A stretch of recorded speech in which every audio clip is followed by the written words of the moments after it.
விசிமலாபாத் சாம்பார் உப்பு போடுறோம். வரமிளகாய் 20 கிராம். அந்த பொருள் கல் உப்பு சேர்த்து வறுக்கும்.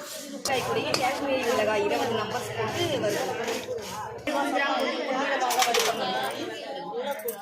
தனியா 70 கிராம் போட்டு மீடியம் ஃப்ளேமில் வச்சு வறுக்கணும்.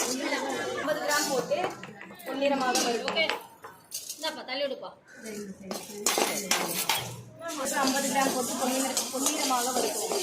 லேசாக வறுத்தா போதும்.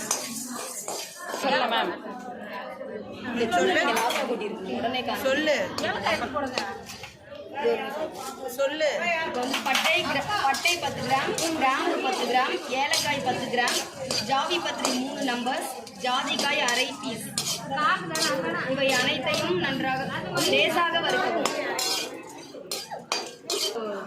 அதாவது அரிலையும் பருப்பு சேர்த்து தான் வைப்பீங்க, ஓகேவா? அப்போ எவ்வளோ வைக்கணும்னா 700 கிராம் அரிசி, 300 கிராம் பருப்பு சேர்க்கும்.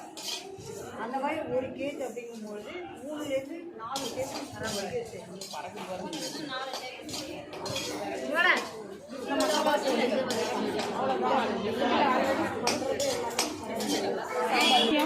15 கிராம் கசகசா போட்டு பொன்னிறமாக வறுக்கவும்.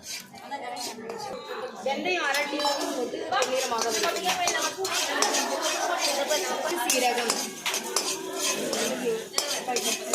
மிளகு 1/2 டீஸ்பூன், சீரகம் 1/2 டீஸ்பூன், அரை கைப்பிடி கருவேப்பிலை போட்டு லேசாக வறுக்கவும். கட்டி பெருங்காயம் 10 கிராம் போட்டு லேசாக வறுக்கவும்.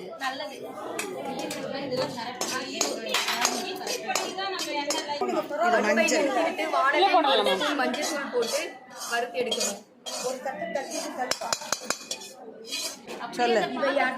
இவை அனைத்தையும் ஆற வைத்து நைஸாக அரைக்கவும் பண்ணுவாங்க. அதுக்கு போடுற அந்த பொடி எல்லா காய்கறியும் ஒன்றா போட்டு குழைய வைப்பாங்கல்ல, அதில் ஒரு எக்ஸ்ட்ரா அந்த பொடி போட்டால் இன்னும் சூப்பராக இருக்கும்.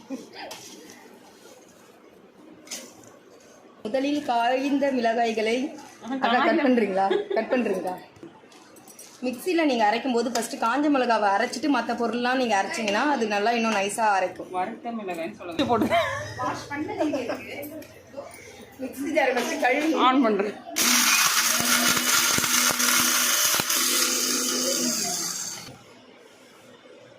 கை வைக்கூடாது.